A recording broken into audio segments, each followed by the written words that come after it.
நான் உங்கள் விஜயகுமார். இன்றைக்கி நாம் பார்க்க போகிறது சில எளிதான சயின்ஸ் எக்ஸ்பெரிமெண்ட்ஸ் பற்றி. ஃபஸ்ட்டு நம்ம பார்க்க போகிறது கொடுக்கப்பட்ட மாதிரி கரைசல், அதாவது சாம்பிள் சொல்யூஷன், அமிலம், ஆசிடா என கண்டறிதல்.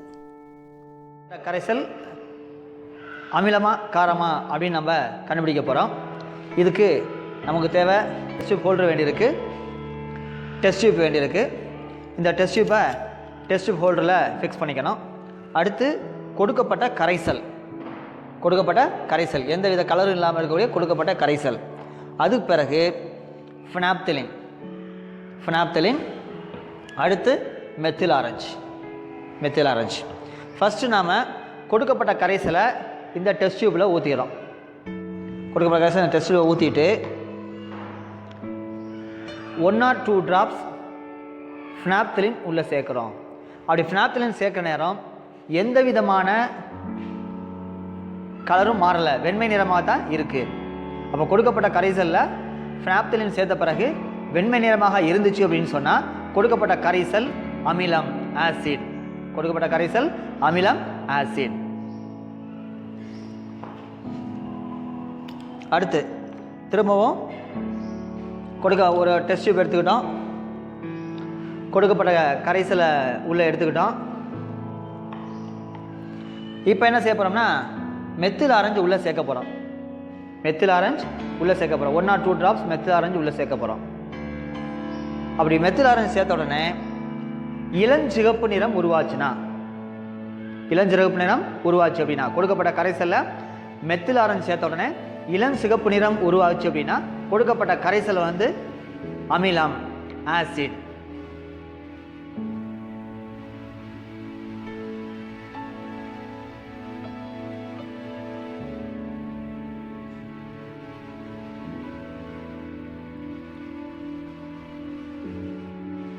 செகண்டு நம்ம பார்க்க போகிறது கொடுக்கப்பட்ட மாதிரி கரைசல், அதாவது சாம்பிள் சொல்யூஷன், காரம், பேஸா என கண்டறிதல். கரைசல் அமிலமா காரமா அப்படின்னு கண்டுபிடிக்க போகிறோம். இதுக்கு நமக்கு ஒரு டெஸ்ட் டியூப் ஹோல்டர் வேண்டியிருக்குது, ஒரு டெஸ்ட் டியூப் வேண்டியிருக்குது, ஃபினாப்தலின் வேண்டியிருக்குது, மெத்தில் ஆரஞ்சு வேண்டியிருக்குது. சரியா? இந்த டெஸ்ட் டியூப் ஹோல்டரில் டெஸ்ட் டியூப்பை ஃபிக்ஸ் பண்ணிடுறேன். ஃபிக்ஸ் பண்ணிவிட்டு கொடுக்கப்பட்ட கரைசல் அந்த கொடுக்கப்பட்ட கரைசலை கொஞ்சோன்னு எடுத்துக்கிறேன். எடுத்துட்டு அதில் first phenolphthalein 1 or 2 drops phenolphthalein விடுறேன்.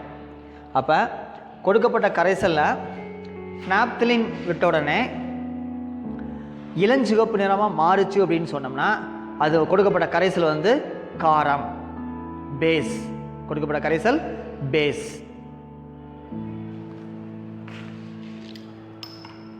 அதே மாதிரி இன்னொரு டெஸ்ட் டியூப் எடுத்துக்கிட்டேன்.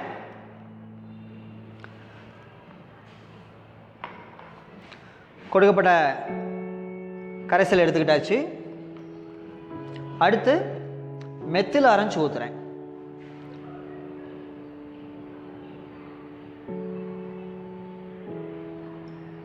மெத்தில் ஆரஞ்சு விட்ட உடனே கொடுக்கப்பட்ட கரைசலுடைய நிறம் மஞ்சள் நிறமாக மாறுகிறது. கொடுக்கப்பட்ட கரைசலுடைய நிறம் மஞ்சள் நிறமாக மாறுகிறது. அப்படி மஞ்சள் நிறமாக மாறுச்சுன்னா கொடுக்கப்பட்ட கரைசல் காரம், பேஸ்.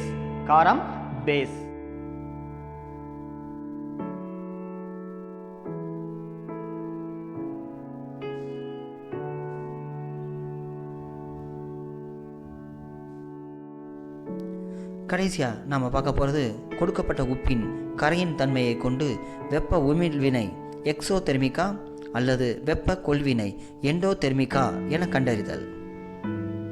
கொடுக்கப்பட்ட மாதிரி உப்பு வெப்ப உமிழ்வினையா வெப்ப கொள்வினையா, எக்ஸோதெர்மிக் ஆர் எண்டோதெர்மிக் அப்படின்னு பார்க்க போகிறோம்.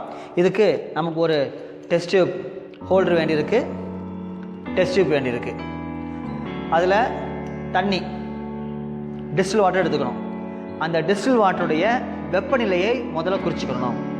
அப்போ அந்த டிஸ்டில் வாட்டருடைய வெப்பநிலை அறை வெப்பநிலையாக இருக்கும். அடுத்து இந்த கொடுக்கப்பட்ட மாதிரி உப்பை சோதனை குழாயில் எடுத்துக்கிட்டு உள்ள டிஸ்டில் வாட்டர் சேர்க்குறோம்.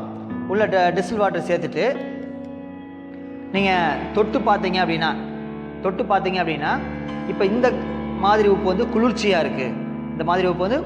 இருக்குது. அப்போ இப்போ நம்ம இதில் தெர்மோமீட்டர் உள்ளே வச்சோம் அப்படின்னா வெப்பநிலை அறை வெப்பநிலையை விட கம்மியாக இருக்கும்.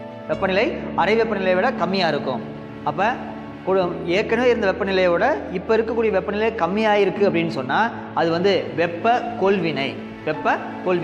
குளிர்ச்சியாக இருந்துச்சு அப்படின்னா, உப்பை வந்து கரைச்ச பிறகு குளிர்ச்சியாக இருந்துச்சு அப்படின்னு சொன்னால் அது வந்து வெப்ப கொள்வினை. சரியா?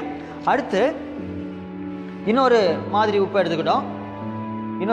எடுத்துக்கிட்டு அதில்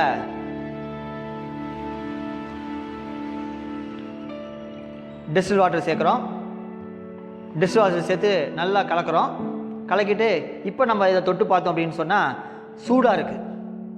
அப்போ இப்போ நம்ம இதுக்குள்ளே தெர்மோமீட்டர் வச்சு பார்த்தோம் அப்படின்னு சொன்னால் முதல்ல இருந்த அறை வெப்பநிலையை விட இப்போ வெப்பநிலை கூடி இருக்கு.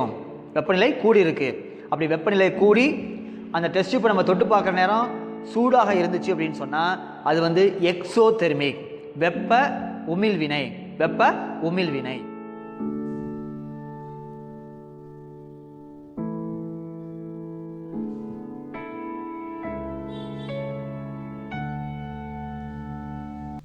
Thank you.